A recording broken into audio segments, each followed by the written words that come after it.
او د دغه درویشانو په حواله سره نبی پاک صلی الله علیه وسلم یو حدیث پاک دی. نبی پاک مبارک ارشاد فرمایي چې الا اخبرکم باهل الجنه،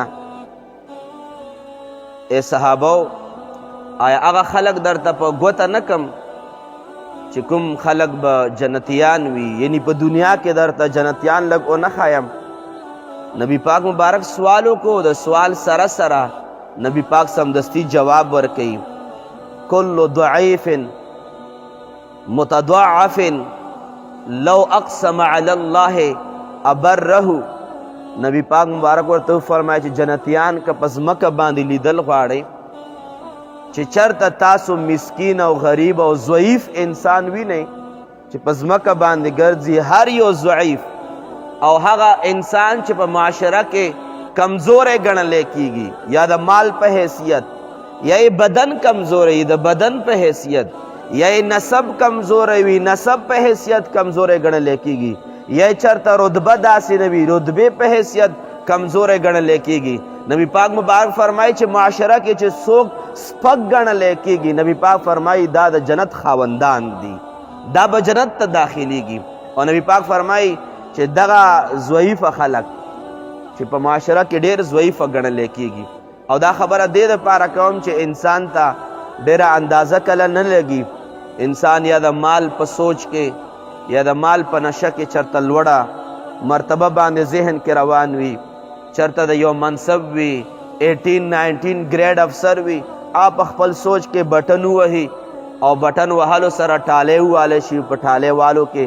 یو پی ان حاضر شي، جی سر وایي چې کاوه راوړه چای راوړه یا فلانکی میلمه راځي بیا یې رادننه کا. انسان کله ناکله د کرسۍ په دغه جوش او په جذبه کې هغه انسان ته سپک وګوري چې کم په ټالی باندې راځي او په اشاره باندې وځي او په اشاره باندې رانوځي، شاید چې دغه انسان په تصور کې سپک وګڼلی شي. نبی پاک فرمایي چې دغه سپک ګڼلی شوي خلک چې څوک ورته دانې نه اچوي، د مال د جایداد د وجاهت د عزت د منصب په بنیاد باندې کمزوري خلک چې دي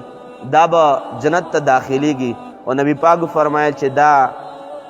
هغه خلک دي چې کم خلک د الله په نامه باندې قسم وخوري چې دا کار به کیږي یا دا کار به نه کیږي. الله فرمایي چې داسې خلکو نه لږ ځان ساتئ چې کم خلک وایي چې دا کار به کیږي قسم وخوري او دا کار به نه کیږي قسم وخوري. خدای پاک دغه غریب بندگان دا درویشان بندگان خدای پاک ته دومره ګران دي چې دی په کمه خبره قسم وخوري، خدای پاک هغه کار کوي چې په کم کار باندې دغه ضعیف بنده قسم خوړلی وي. خدای پاک هغه کار کوي، بیا هغه کار به لا کیږي لا به نه کیږي، خو چې دغه ضعیف انسان او دغه درویش انسان قسم وخوړو، نبی پاک فرمایي خدای پاک بیا هغه کار کوي چې کم کار په درویش په کم کار باندې قسم وخوړو. او ځکه یو روایت کې د دغه بخاري شریف په روایت کې یو دوو ښځو جګړه شوه، یو ښځې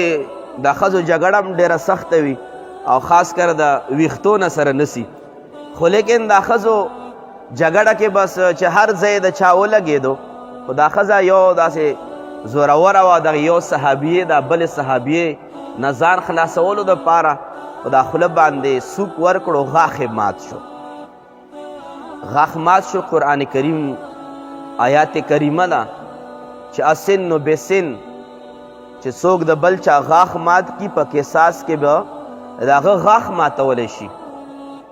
انسان چې څومره زخمی کې د هغې په بدله کې به ته زخمی کولی شي، لاس ته چا کټ کې لاس به کټ کولی شي، خپه د چا کټ کې خپه به کټ کولی شي، څوک قتل کې ته به قتل کولی شي، د چا غاښ مات کې غاښ به ماتولی شي. چونکې دغې صحابیې د بلې صحابیې غاښ مات کړو. نبی پاک صلی الله علیه وسلم په دربار رسالت کې عارضه وړاندې شوه، یا رسول الله فلانکې صحابیې فلانکې غاښ مات کړی دی. نبی پاک ورته وفرمایي چې قصاص دا دی چې کم غاښ یې وله مات کړی همغه غاښ به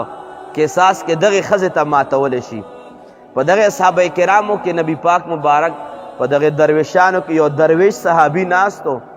او ورته ویې فرمایل چې یا رسول الله ما د الله په ذات باندې قسم وي چې دغې ښځې غاښ مات نشي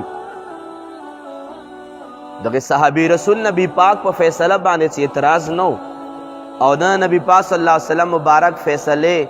نه منلو ته تیارو بلکې بس اچانک د خولې نه دا ووتل چې یا رسول الله باندې زه قسم خورم چې دغه ښځې غاښ به قصاص کې نه ماتولی کیږي. نبی پاک صلی الله علیه وسلم مبارک په دربار کې دا الفاظ یا د خولې نه راوتلو والو په دې وخت کې رب العالمین خالق کائنات د هغې ښځې په زړه کې دا رحم واچولو چې د چا غاښ مات شوی و، زړه کې دا وي زه چې دغې ښځې نه بدله اخلمه، معاف کول خو اسلام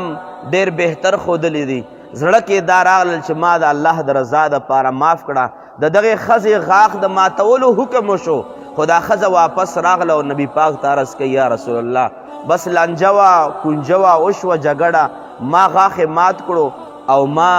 دغې ته معافي ده. نبی پاک صلی الله علیه وسلم مبارک ورته وفرمایه چې بلکل به دغې غاښ د نه ماتولی شي، دغې ته زنانه معافي وکړه. او نبی پاک مبارک ارشاد وفرمایلو چې دا هغه بندگان د خدای پاک دي، دا هغه درویشان د خدای پاک دي، هغه مسکینان د خدای پاک دي چې څوک کچرې دا خلک چرته دروازو له ورشي دروازه وټکوي د یو ګلې روټۍ دپاره، د یو کار یا د روزګار دپاره چرته افسر دروازې له لاړ شي. نبی پاک فرمایي دا هغه درویشان دي چې څوک ورته دروازه هم نه کولاوی، د دروازې نه شړلی کېږي. خو نبی پاک فرمایي چې دا هغه خلک دي چې یو خو دروازې نه شړلی کېږي د بندگانو د دروازې نه، خو لیکن د خدای پاک په جنابو په دروازه کې د دغې هغو خلکو هغه مقام دی چې قسم وخوري خدای پاک قسم پوره کوي. نبی پاک فرمایي دغې بنده قسم وخوړو چې غاښ بې نه ماتېږي. خدای پاک هغې ښځې ته د عفو او د درګذر